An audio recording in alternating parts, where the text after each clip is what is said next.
Schenectady. It's this little town in America just north of New York. And we're staying in this dodgy motel. And there's not really much to do around here. But at 4:30 p.m, it's the solar eclipse. I go hunting around the city for a pair of these silly glasses, and they're sold out everywhere. But everyone keeps saying to me, well, if you don't have the glasses, you can't watch, you'll go blind. But at the last minute, I find this tiny local planetarium where they're giving the glasses away in exchange for a small donation. And so the trade deal is done. And I run back through this quaint town, fists full of paper blackout glasses. And I'm on this tiny patch of dirt outside said strange motel, laid back on the scratchy straw-like grass to wait. And there's a group of us. And everyone's wearing the glasses. And I've got them on top of my real glasses, and the sun is burning down, and I understand why I have to wear them, but it still feels silly. Like people are walking past, just going about their day, and we're sat here staring up into the sun. But something feels significant. To me, to all of us. And as the moon slowly passes in between the sun and the earth, and the world starts to get darker, I'm not sure what this feeling is.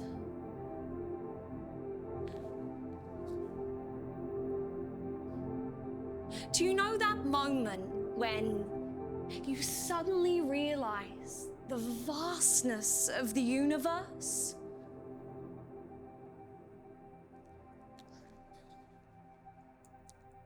I'm Melissa. I'm here with you at the mill, and we're together in this moment. For the longest time, it's felt like there's only 5 facts that you need to know about me. 1, my mum died. 2, I'm English. I moved over here when I was 8.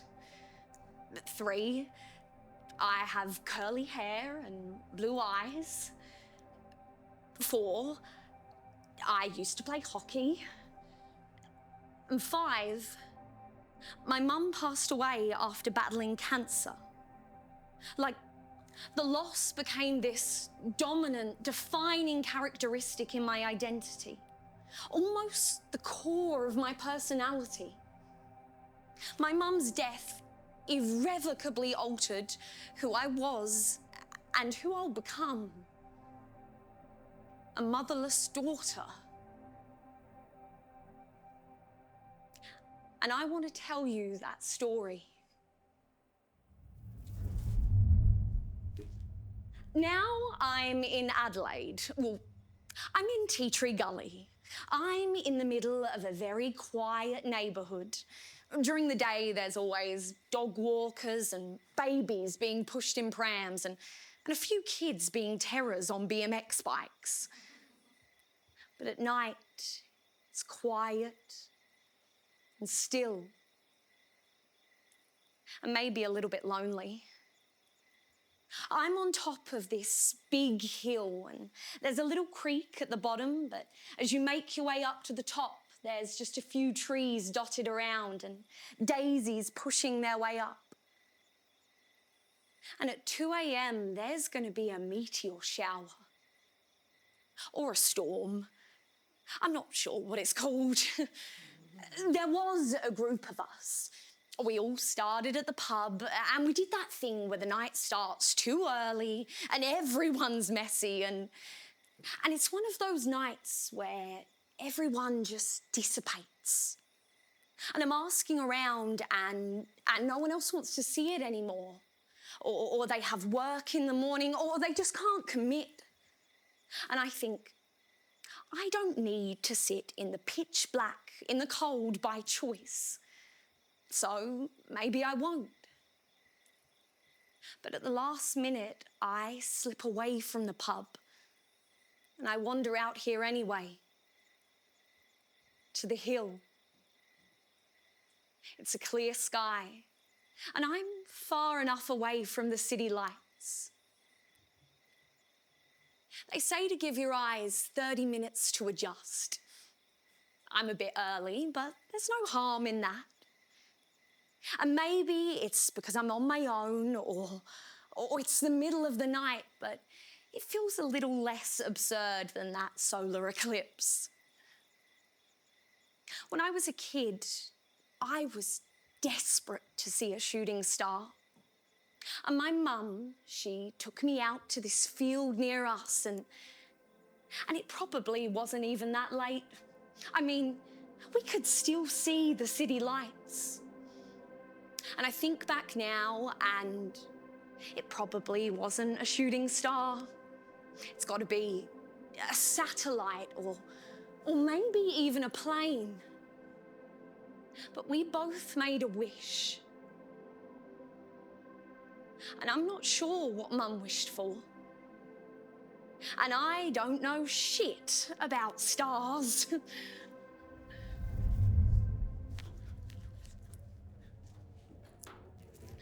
I'm at the Exeter, in the beer garden out back, and it's packed as always, but we squeezed ourselves onto that bench opposite the toilet. I barely know this guy. Well, I don't like chatting too much on the apps, but did a quick stalk and he doesn't seem like a serial killer, so here we are. We're making small talk and I keep noticing his eyebrows. They're thick. And he's got a bit of stubble going on too, a 5 o'clock shadow. And he smells great. It's hot.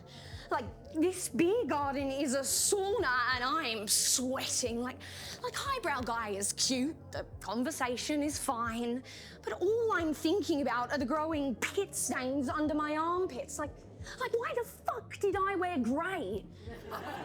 We're 2 drinks in and he asks me where I'm living. I say, I'm at home with my dad, but it's chill. It's kind of cute. We have to read each other's lips because it's so loud out here. The group behind us are playing this heated game of cards that they're making everyone's business. Someone's playing a guitar in the corner. I think there's a domestic happening in the toilets. It's a sensory nightmare. But Eyebrow Guy and I are locked in. I keep going. Well, my dad's a police officer and Mum was a hairdresser. His thick eyebrows raise and in a smooth voice he says, separated? Oh, no, they're not divorced. She's dead. The door to the toilet swings open and a goth couple storm out and Eyebrow Guy didn't hear me. She's dead. I wait for him to say anything, but the smell of piss from the toilet has fumigated the room and he pulls a face and for a minute I think he's clocked it too. I'm about to say, maybe we should move out front. But I realise he's pulling that face. You know that thing that people do where their lips go really thin and their whole face kind of goes in and up in a sad way? He does that face of pity. Oh no, it's all good. It was a while ago. Oh shit, this guy's struggling. Hey, it's all good. And that's when I realise I have to console him. Seriously, it's okay. He starts to stutter and says, he knows exactly how I feel. And I think, great. Well, Dead Mum Club. Well, this makes it easy, smooth sailing from here. But then he says something about a dog. The hardest loss of his life. A dog that died when he was 3. I down the dregs of my beer. I say, that must be really hard. I might get another drink.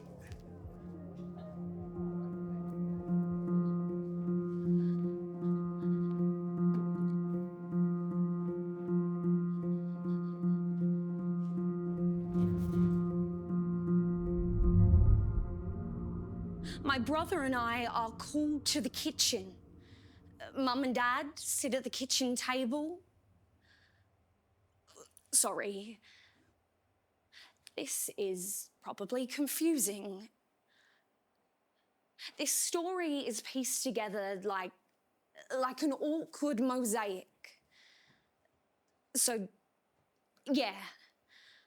Brother and I in the kitchen, parents sit or stand at the end of the table.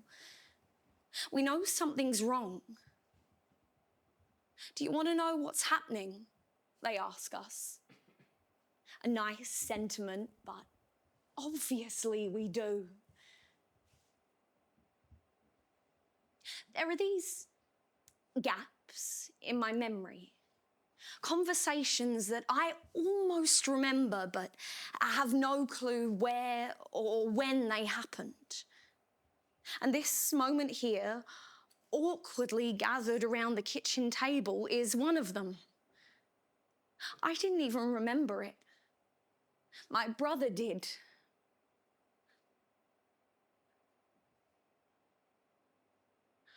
A rogue cell.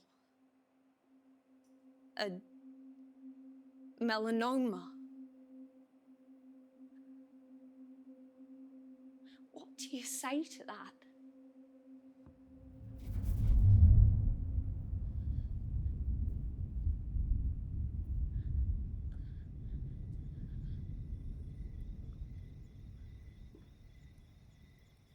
There's just a slither of a moon tonight. And no stars yet. I don't actually know any of the constellations. Like, I couldn't name particular stars or tell you what you can see from different places across the world. And I know there's apps for it, but it feels like cheating. Like I just have this feeling that one day, if I've just looked up into the night sky enough across my life, then I'll just know. I won't have to learn or be told, because I'll have just absorbed this knowledge from up there. And I don't even know how many there'll be tonight. On one of the most famous meteor showers, rates were as high as thousands of meteors falling per minute. That's meteors falling like rain. The people who saw it said for those 15 minutes, they could see how the Earth was turning through space. In the past 7 years, I've spent a lot of time looking up, searching, scanning for what? I'm not really sure.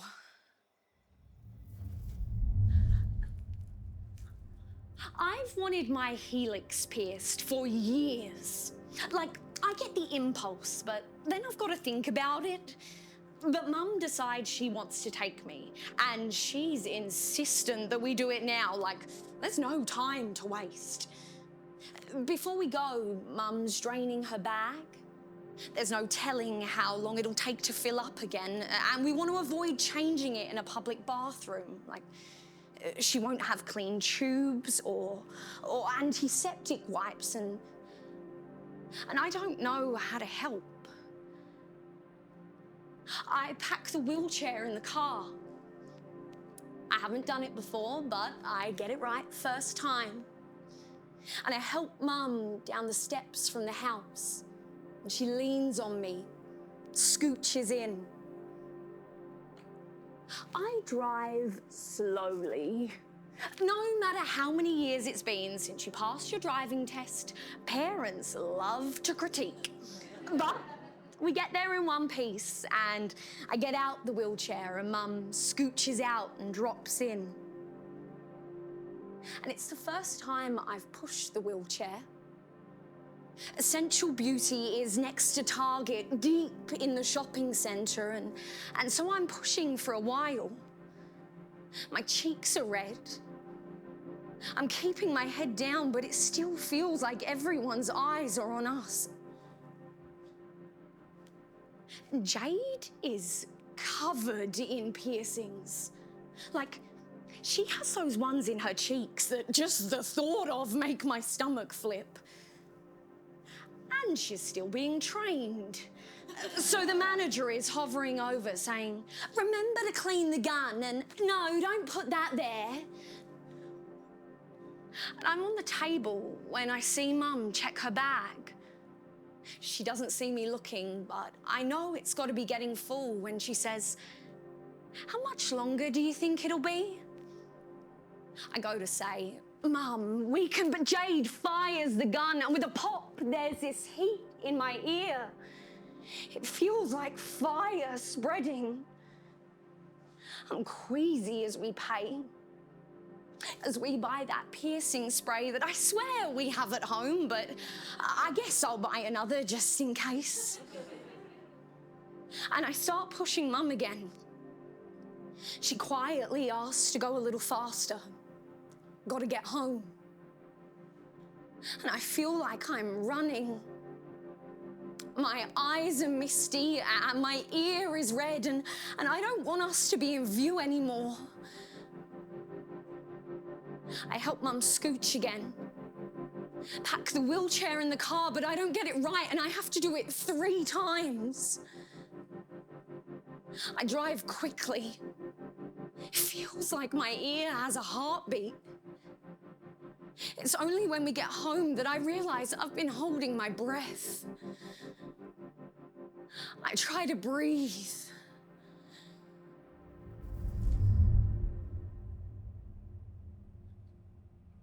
And then Mum starts treatment.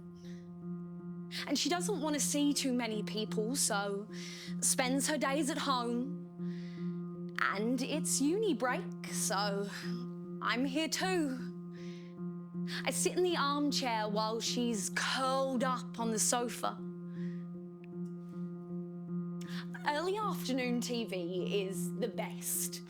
We watch reruns of Desperate Housewives, gripped by Judge Judy, or fall asleep to Ready Steady Cook. And Mum starts posting updates on Facebook. Like, it's exhausting having to send individual messages, so she just posts daily to the masses. And that's when people start turning up. I hear chatter through the window and peep through the blinds to see visitors arriving daily. Mum and I start watching the TV on volume level 7. If we don't move and keep the sound low, no one knows we're in. We get away with it. There's regulars. Some, I don't even know how they got our address. And occasionally I answer the door. These visitors come to see Mum, but instead they get me. I take their lotions, I listen to their stories, I pass on their wishes every single time. And it's been a particularly rough day when there's this furious knocking at the door. It's Andrea. She's a regular. She's Cameron's mum from Little Athletics. She's nice, but a bit much. And our no one's home tricks don't seem to be working. Andrea's insistent. Hi, Andrea. Sorry to keep you waiting. She's holding this crate stuffed full of little glass jars. She calls me a darling heart and asks if Mum's in. Mum's out. Andrea stretches her neck trying to peer past. She knows Mum's in. She wants to know how the oils are going, the ones she's been dropping off. She reaches into the crate and pulls out one of the little glass jars, gently hands it to me. There's this handwritten label, cursive writing. Apply liberally. It's a miracle cure. I want to say, thanks for the gift, but I just have a feeling your organically sourced honey won't shrink a tumour. Like part of me wishes that Mum could trade in her medical grade treatments for a life of prayer and lavender. But I think it's a bit late for that. I'm the club bouncer, Mum's last layer of defence. I take the crate from Andrea and smile sweetly. That's very kind of you. I think we're okay right now. Thanks for the honey, though. Looks very tasty, and before she can say anything, I quickly shut the door. Andrea's not the first, and she definitely won't be the last. And really, the gifts are sweet. Colouring in books, balloons, teddy bears. The house looks like a 5-year-old's birthday party. You'd never know someone was dying. I sneak past the sofa where Mum's fast asleep, and carefully I put each of the little glass jars deep in the back of a cupboard. The next time Mum posts on Facebook, I tell her to include the line, "Not up for visitors."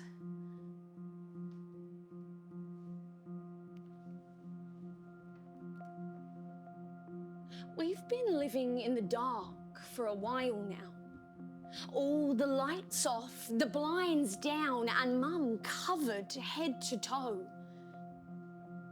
The house is a butterfly garden. For one door to open, another has to be shut. Mum all the while trapped inside. It's this radical new treatment, immunotherapy. The treatment makes her skin so sensitive that even a ray of sunshine through a window could cause severe burns. So, we block it out. It feels like we're making the whole house a blanket fort, or like it's a really extended Earth hour. We blow the dust off candles and use them for the first time in years. Mum's wearing gloves, a hat and sunglasses at all times, even inside. We're in the same room and I can't see where she's looking. We sit across from each other and all I can see is her silhouette. It's strange. But God, it's funny. She slips one glove off and moonwalks from room to room. She says she wants to go on Ellen.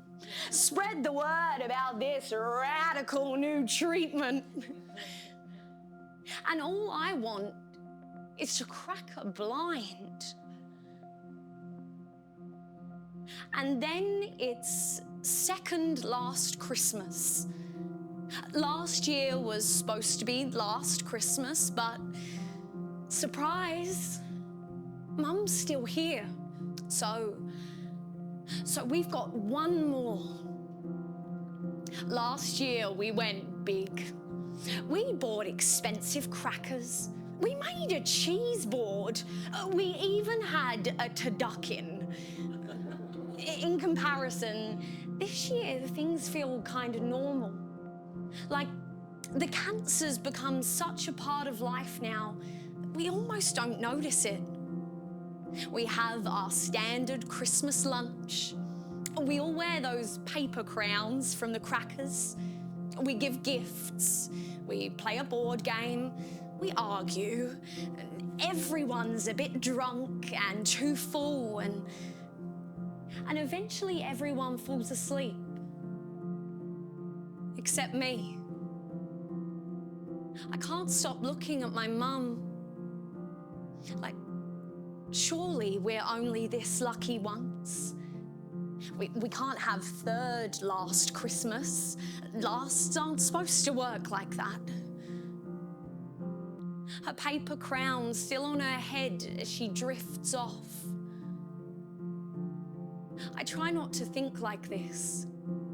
Try to live in the here and now with her.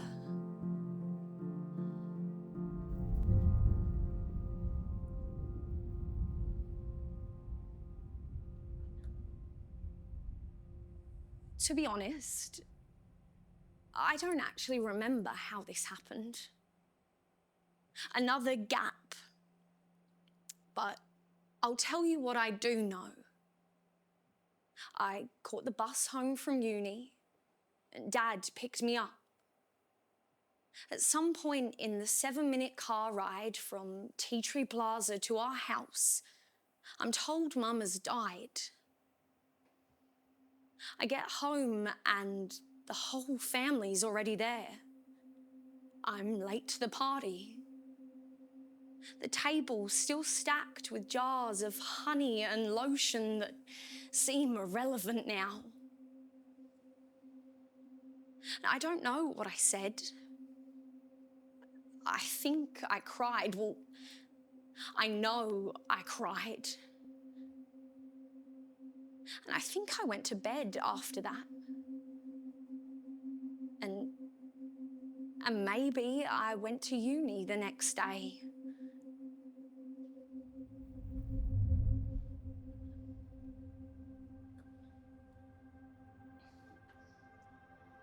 I should have brought a jumper. It's gonna get cold. But the stars are starting to come out. Do you know that stars are made up of some of the same things as us? Like our nails and our teeth. Like, imagine a cartoon star with big chompers and claws. Well, I mean, I know it's not exactly like that, but it's kind of funny to think about. Just floating around up there. And I wonder if the atoms that made up Mum are up there. Like, they can't have just disappeared. I remember that from chemistry class. Atoms cannot be created or destroyed. So they have to have gone somewhere, rearranged to form something new. And when I start thinking like this, I feel untethered.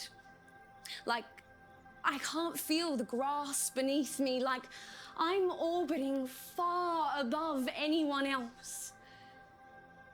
And so I think about teeth and nails and eyelashes and nose hairs, and I'm back, waiting for the meteor shower, looking up.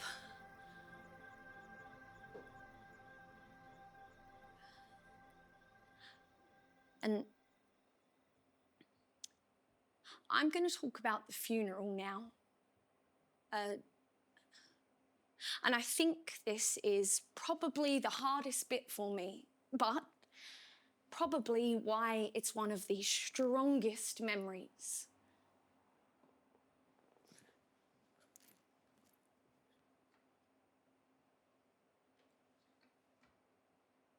In the months leading up to my mum's death, she thought of everything. Like, She knew we'd be inconsolable, so she planned her own funeral. From the music to the pictures, we were under strict instructions. No photos from Christmas where she's wearing a crown from one of those crackers. She even helped me plan what to wear.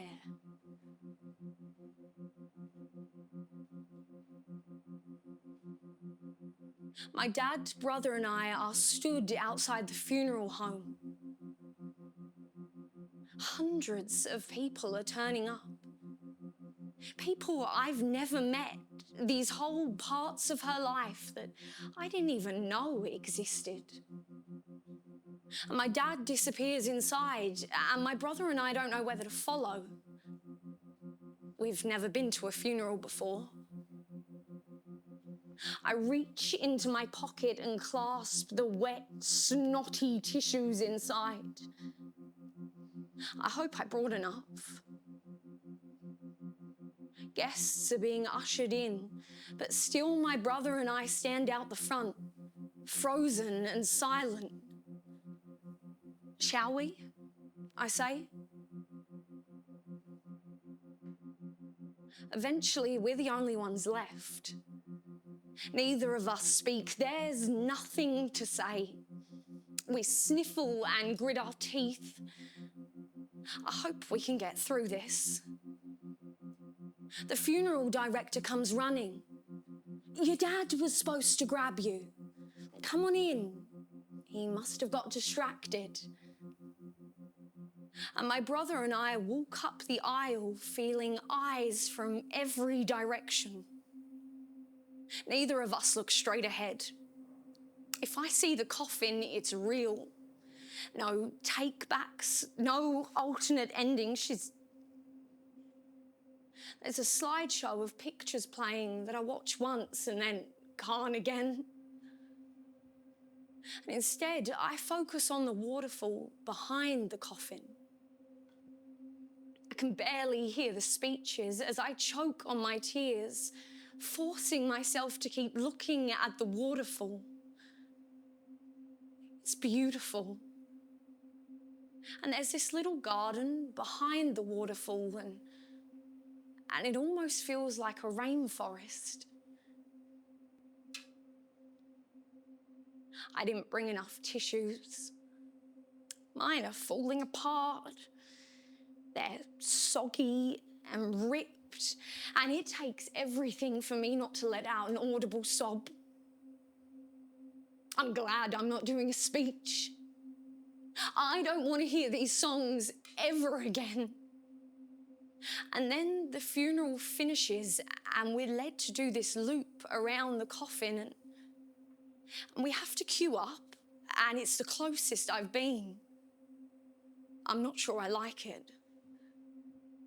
Someone hands me a flower or some petals and tells me to lay it on the coffin and I can't help but think of her in there. I don't want to touch the coffin. I don't want people to see this. And then we're ushered out into a foyer and there's these little canapes along one wall and immediately we're greeted by people offering their condolences. Someone hugs me and I don't know where to put my limbs. Like one elbow knocks someone's shoulder and the other digs deep into her back and I think I'm going to be sick. I don't know what to say and I don't know who to talk to in this room full of grievers. The canapes are going fast. People keep squeezing my shoulders and my hands and telling me that they're so sorry. And I feel like one of those nodding dog statues. I tighten my grip on my soggy tissues. And afterwards, we go to the pub. Our first outing as a family of 3.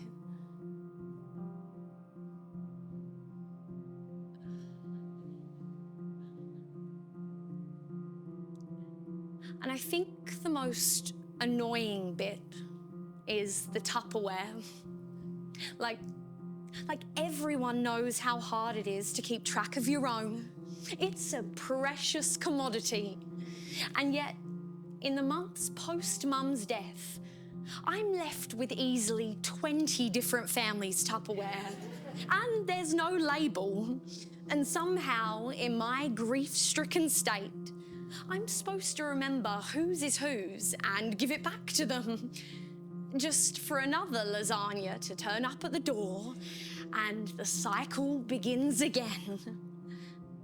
And disclaimer, if you made us a lasagna and are still missing the Tupperware, come speak to me after this. 7 years later, and we still have some sat by the front door that belongs to fuck knows who. And I don't mean to sound ungrateful about the lasagna, because trust me, I am not. But there's something about an entire fridge and freezer full of lasagna that makes it hard to accept another without a small grimace.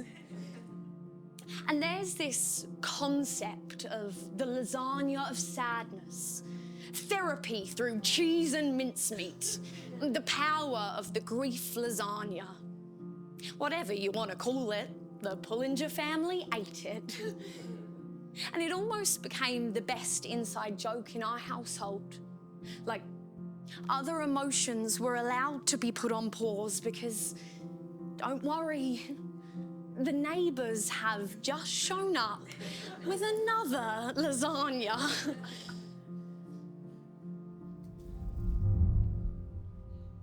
And I'm stood outside the entrance to my mum's wardrobe. It's strange when someone you live with dies. You realise just how much stuff they have, and that it's everywhere. A hand lotion here, a phone charger there.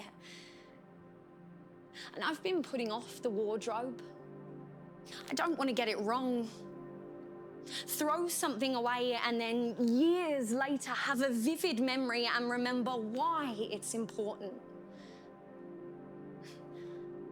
And I find myself cherishing weird things, like the t-shirt that she used to wear when she dyed her hair at home, bleach stains and all.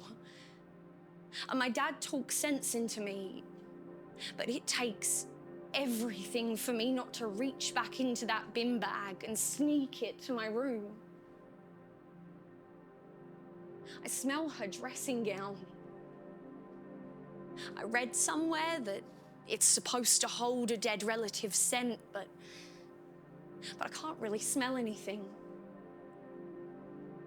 And her hairbrush is full of her hair. I smell that too. Instantly question why I did that and throw it away before I can think too much about it. And we put things in bin bags to donate. My dad, brother and I find her orange jacket, her sunglasses, her handbag. And we start off with a very small cull. And gradually, as we move through the wardrobe, that sentimentalness wears off and we can be a bit more ruthless. Like, I find things that I've never seen her wear, and then old favourites. I find her jewellery, her shoes, her socks. I let myself keep one of her hair ties, but I don't wear it. I don't want to cross-contaminate.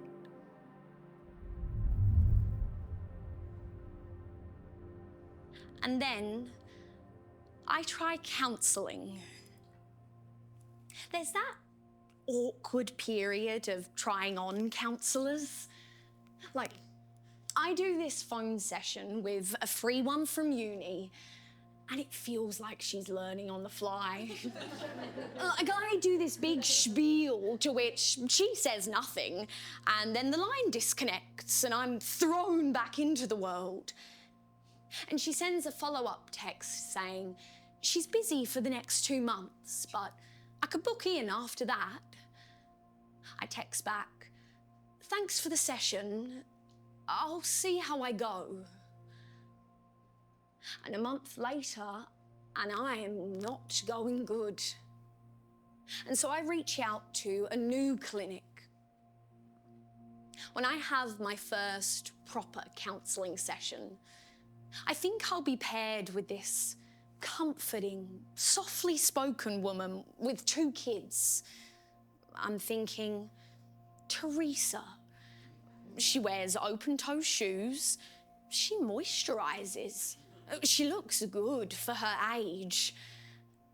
So you can imagine my surprise when I walk in to meet Danny DeVito in a cardigan. Look, Simon is lovely. He wears open-toe shoes. He's softly spoken and he's got 2 cats. Part of me doesn't want to divulge everything about my life in the first 15 minutes. And there's this standoff as we silently negotiate this new dynamic.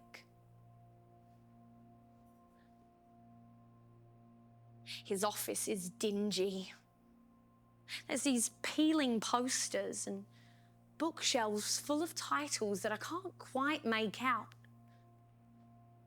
And then Simon leans forward and asks, how are you going?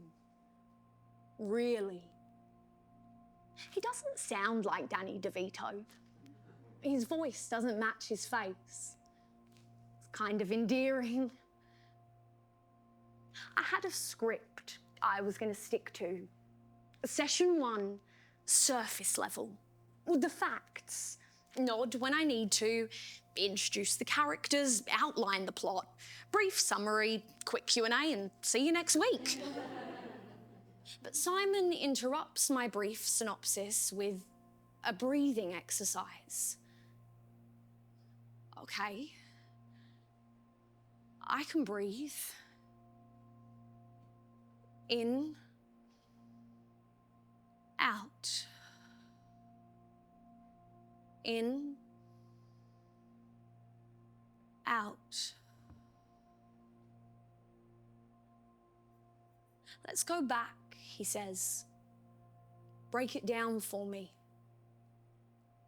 And suddenly, I'm breaking down the characters. I'm breaking down the plot. I am breaking down in his office. I fucking hate Mother's Day.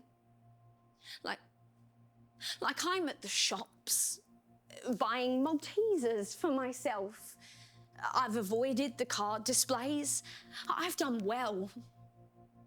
Until I get to the checkout and the cashier asks, are these for Mum? And I have 2 options in these moments. I can tell the truth, break the news that, no, my mum's dead. Thanks for asking. Or I can lie. Protect this poor girl. I mean, she's got to be 15. This is probably her first job. Like I could derail her day at 2 p.m. and she'd go home reeling. And I know she doesn't mean harm, but when she asks me, I hate her. I hate this 15-year-old who's working her first job. And I hate whoever put up the card displays. I hate Christmas. I hate New Year's. I hate birthdays. I hate having to explain myself. I hate when I see one of my friends roll their eyes when their mum calls. I think I hate my mum.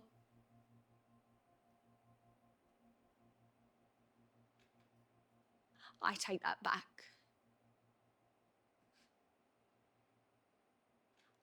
I didn't mean to say that.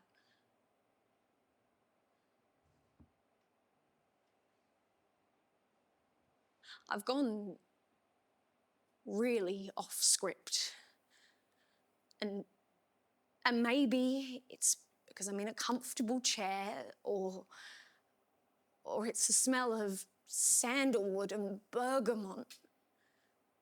Fuck, this guy is good. Like, I didn't even realise he'd been taking notes while I was talking. He tells me I'm on the right track and he sends me this PDF. And I drive home in silence. I tell my dad and my brother they should try counselling. They don't. And it takes me 3 days to open Simon's email.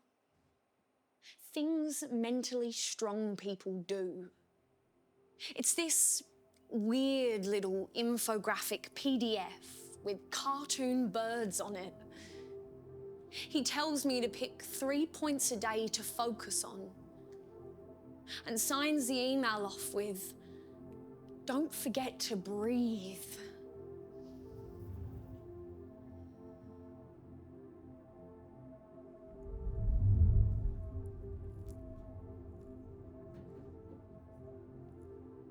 My new partner comes to visit, and he's from America, so already meeting each other's families is a bigger deal.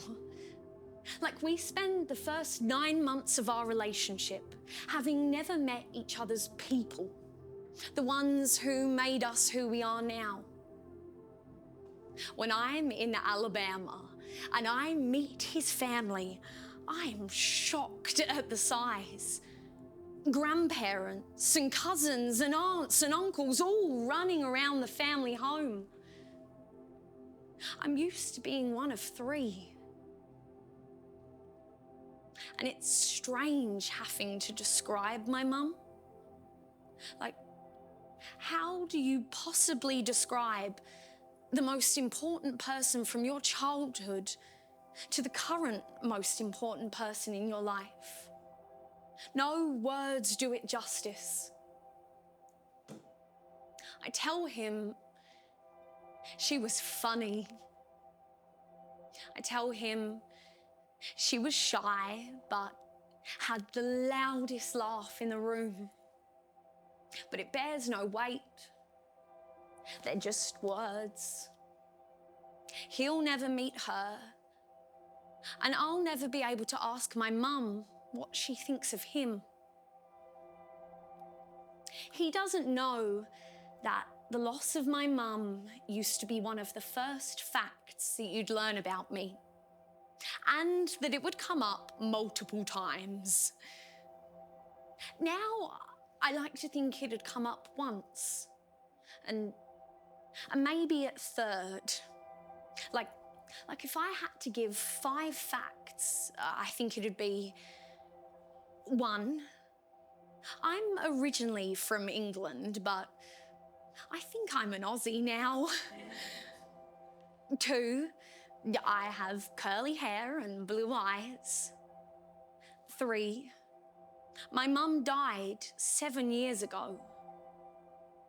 4, I love being creative. And 5, in 2018, I ate 74 lasagnas. And eventually the lasagnas stop coming. And deliveries don't come, and the freezer gets emptier, and people around us move on with their lives. The world keeps turning. And sometimes I just need a minute to catch up, or to see a ripple of grief in someone other than me. From the moment my mum found out she was sick, time has splintered into a constellation of scattered moving points. Simon tells me that grieving is cyclical, sloppy, and erratic. He explains that the 5 stages of grief were originally developed for terminally ill patients receiving news of a diagnosis, not the family members left behind. And I think there's 2 stages of grief. One where you feel really, really bad, and the other in which you feel better. And I resign to the forces of time, like the seasons and the moon. These cyclical triggers like Mother's Day, a birthday, the date of death, Christmas, New Year's, and then the cycle begins again. On anniversaries, my dad, brother, and I try to go for a walk along the beach. And we talk about Mum. Recently, I've been remembering how much jewellery she used to wear. Necklaces, earrings, bracelets, rings. And as I get older, I can feel myself starting to do the same.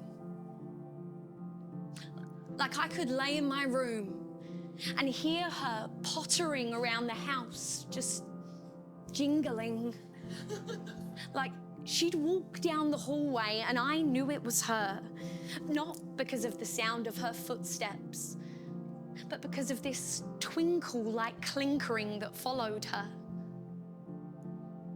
And my mum doesn't visit me in my dreams, but she's everywhere and nowhere all at once. She's a foggy memory that I can't quite bring into focus, and a gentle spirit that infuses all of my days.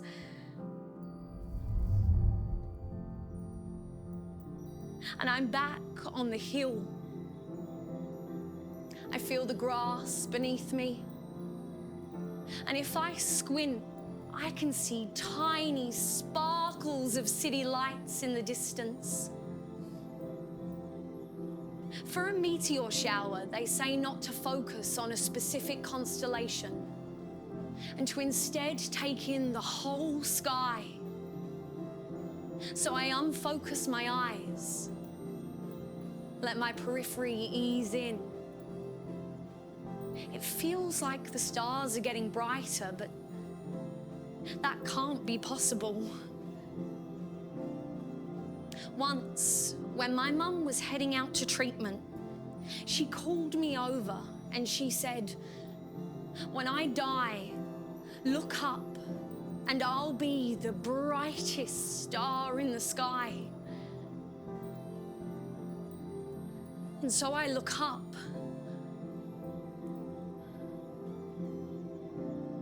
And I wait. And I breathe. In, out, in, and out.